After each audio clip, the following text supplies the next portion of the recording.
भारत और चीन के बीच विवाद का इतिहास जमे हुए पानी की तरह है, जिस पर बस उम्मीदें फिसलती है, नतीजे नहीं।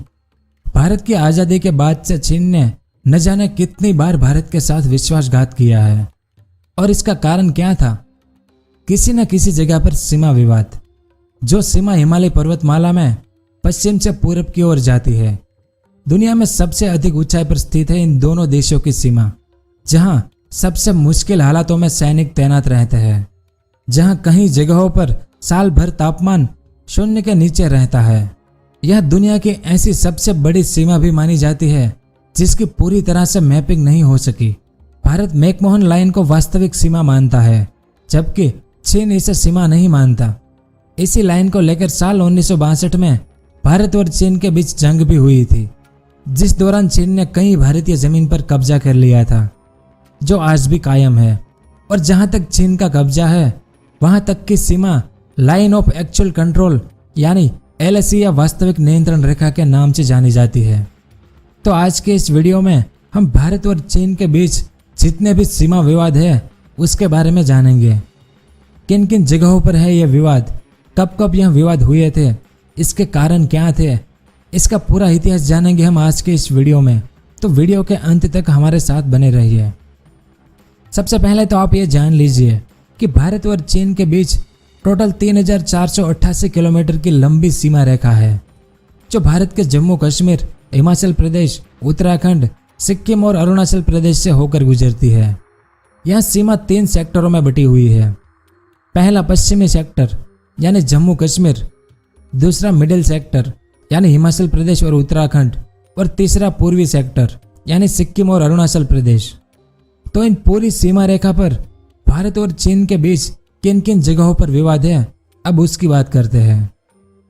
सबसे पहला नाथुला विवाद। नाथुला हिमालय का एक पहाड़ी इलाका है जो भारत के सिक्किम राज्य और दक्षिण तिब्बत में चुंबी घाटी को जोड़ता है। भारत की ओर से यह इलाका सिक्किम की राजधानी गंगटोक से तकरीबन 54 किलोमीटर पूर्व में है। 14,200 फीट ऊंचाई पर स्थित नाथुला भारत के लिए महत्वपूर्ण है, क्योंकि यहाँ से कैलाश मानसरोवर की तीर्थ यात्रा गुजरती है। साल 1965 के भारत पाकिस्तान युद्ध के दौरान चीन ने भारत को नाथुला और झेलेपला इलाका खाली करने को कहा। तब भारत ने झेलेपला इलाका तो खाली कर दिया, लेकिन नाथुला खाली नहीं किया और इसे भारत ने अपने पास ही रखा। और साल 1967 में नाथुला का विवाद तब शुरू हुआ जब भारत ने नाथुला से सेबुला तक तार लगाकर बॉर्डर की मैपिंग कर डाली। इसके बाद से ही नाथुला विवाद का केंद्र बन गया। तार की बॉर्डर की मैपिंग करने के बाद भारतीय सीमा पर चीन ने आपत्ति की और फिर दोनों सेनाओं के बीच हाथापाई और टकराव की नौबत आ गई और कई दिनों तक यह लड़ाई चलती रही। और आखिर में साल 2006 में कई द्विपक्षीय व्यापार समझौते के बाद नाथुला को खोला गया, क्योंकि साल 1890 की संधि के तहत भारत और चीन के बीच नाथुला सीमा पर कोई विवाद नहीं है, ऐसा कहा गया था। लेकिन इस साल 10 मई को ही खबर आई थी कि नाथुला दर्रे के पास भारत और चीन के सैनिकों में फिर से हाथापाई हो गई थी, यानी आज भी यह इलाका विवाद में है। दूसरा तुलुंग विवाद।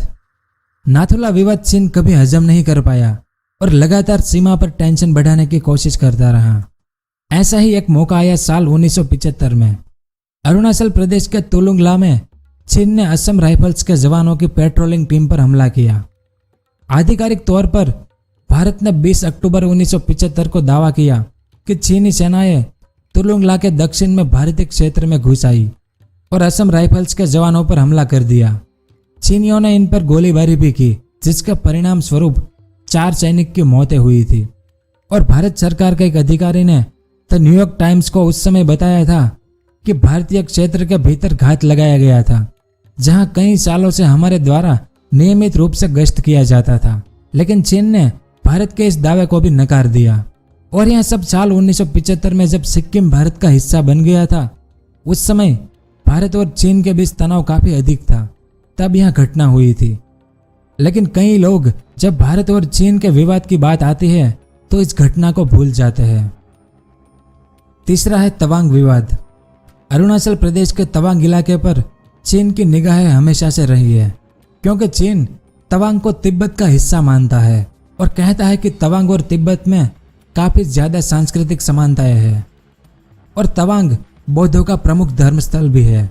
इसलिए चीन तवांग को अपने साथ लेकर तिब्बत की तरह ही इसे भी एक प्रमुख बौद्ध स्थल बनाना चाहता है।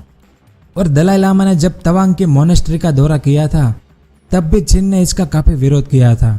और साल 1914 में जब ब्रिटिश भारत और तिब्बत के प्रतिनिधियों के बीच समझौता हुआ था तब अरुणाचल प्रदेश के उत्तरी हिस्से तवांग और दक्षिणी हिस्से को भारत का हिस्सा मान लिया गया था। लेकिन साल 1962 में भारत चीन युद्ध के दौरान चीन ने तवांग पर भी कब्जा कर लिया था। लेकिन अरुणाचल प्रदेश को लेकर भौगोलिक स्थिति पूरी तरह से भारत के पक्ष में है, इसलिए चीन युद्ध जीतकर भी तवांग से पीछे हट गया। इसके बाद साल 1987 में भी भारत चीन के बीच तवांग में टकराव देखने को मिला था। उस समय भारतीय इलाके में चीन अपने तंबू गाड़ चुका था, इसलिए भारत ने चीन को अपने सीमा में लौट जाने के लिए कहा, लेकिन चीन मानने को तैयार नहीं था। उसके बाद भारतीय सेना ने ऑपरेशन फाल्कन चलाया और जवानों को तवांग की विवादित जगह पर उतारा गया और लद्दाख से लेकर सिक्किम तक भारतीय सेना तैनात हो गई। इससे हालात काबू में आ गए और जल्द ही दोनों देशों के बीच बातचीत के जरिए मामला शांत हो गया। उसके बाद है पैंगोंग झील विवाद। 134 किलोमीटर लंबी पैंगोंग झील हिमालय में करीब 14,000 फीट से ज्यादा की ऊंचाई पर स्थित है। इस झील का 45 किलोमीटर का क्षेत्र भारत में पड़ता है और बाकी 90 किलोमीटर का क्षेत्र चीन में आता है। और दोनों देश के बीच वास्तविक नियंत्रण रेखा इस झील के बीचों बीच से गुजरती है। इसलिए झील के पश्चिमी सेक्टर में चीन की तरफ से अतिक्रमण के 1/3 मामले इसी पैंगोंग झील के पास होते हैं। और इसका कारण ये है कि दोनों देशों के बीच वास्तविक नियंत्रण रेखा को लेकर सहमति नहीं है। दोनों ने अपनी अलग अलग LAC तय की हुई है, जिसमें भारत तो उसी LAC को मानता है जो समझौते के तौर पर तय की गई थी, लेकिन चाइना के LAC बार बार बदलती रहती है। इसीलिए इस विवादित इलाके में कई बार दोनों देशों की आर्मी टकरा जाती है। और रणनीतिक तौर पर भी इस झील का काफी महत्व है, क्योंकि यह झील शुशुल घाटी के रास्ते में आती है। चीन इस रास्ते का इस्तेमाल भारत अधिकृत क्षेत्र में हमले के लिए कर सकता है, क्योंकि साल 1962 के युद्ध के दौरान यही वो जगह थी जहां से चीन ने अपना मुख्य आक्रमण शुरू किया था। और कुछ खबरें ऐसी भी आई है कि पिछले कुछ सालों में चीन ने पैंगोंग झील के किनारों पर सड़कों का निर्माण भी किया हुआ है। उसके बाद डोकलाम विवाद। आप ये जानते हैं कि साल 2017 में डोकलाम को लेकर भारत चीन के बीच काफी विवाद हुआ था, जो 70-80 दिनों तक चला था। और विवाद तब शुरू हुआ था जब भारत ने पठारी क्षेत्र डोकलाम में चीन के सड़क बनाने की कोशिश का विरोध किया। वैसे तो डोकलाम चीन और भूटान के बीच का विवाद है, लेकिन सिक्किम बॉर्डर के नजदीक होने के कारण यह एक ट्राई जंक्शन पॉइंट है। इसलिए अगर चीन डोकलाम में सड़क बना लेता है तो भारत को डर था कि वो भारत के उत्तरी पूर्वी राज्यों को देश से जोड़ने वाली 20 किलोमीटर चौड़ी कड़ी पर, यानी चिकन नेक, जो मुर्गी के गर्दन जैसी दिखती है, उस पर चीन की पहुंच बढ़ जाती। आगे चलकर यह भी हो सकता था कि उस कड़ी को काटकर चीन भारत के उत्तरी पूर्वी हिस्से पर कब्जा करने की कोशिश कर सकता था। और भारतीय सेना के जानकार मानते हैं कि डोकलाम के नजदीक पड़ने वाला सिक्किम ही वो जगह है जहां से भारत चीन की कोशिशों पर किसी तरह का हमला कर सकता है। और सीमा पर हिमालय में यही एकमात्र ऐसी जगह है जिसे भौगोलिक तौर पर भारतीय सेना अच्छे से समझती है और इसका सामरिक फायदा ले सकती है। इसलिए भारतीय सेना को यहाँ ऊंचाई का फायदा मिलेगा, जबकि चीनी सेना भारत और भूटान के बीच फंसी होगी।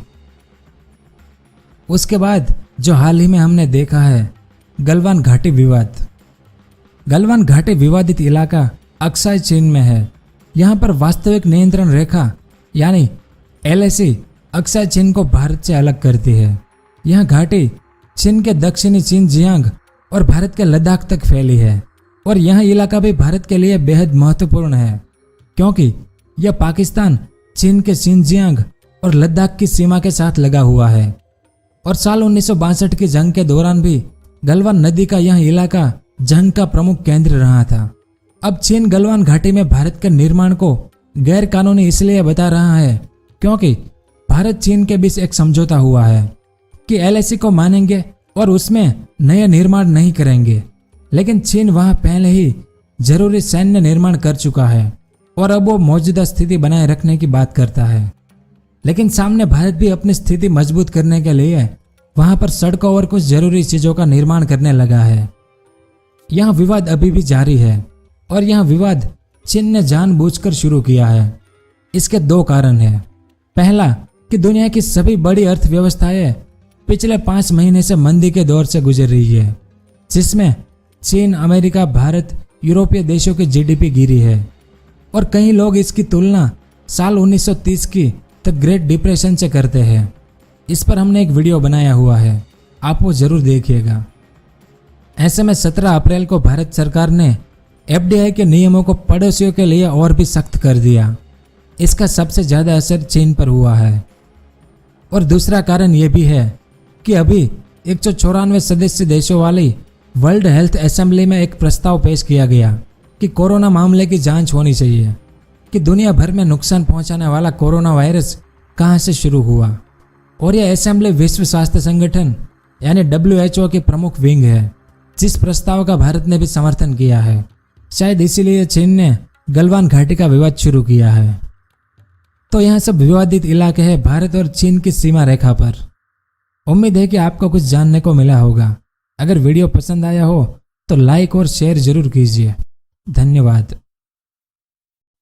अगर आपको इस तरह के इन्फॉर्मेटिव वीडियो देखना पसंद है तो हमारे इस चैनल को सब्सक्राइब करें और हमारी नई वीडियो सबसे पहले देखने के लिए इस बेल आइकन को भी जरूर दबाएं।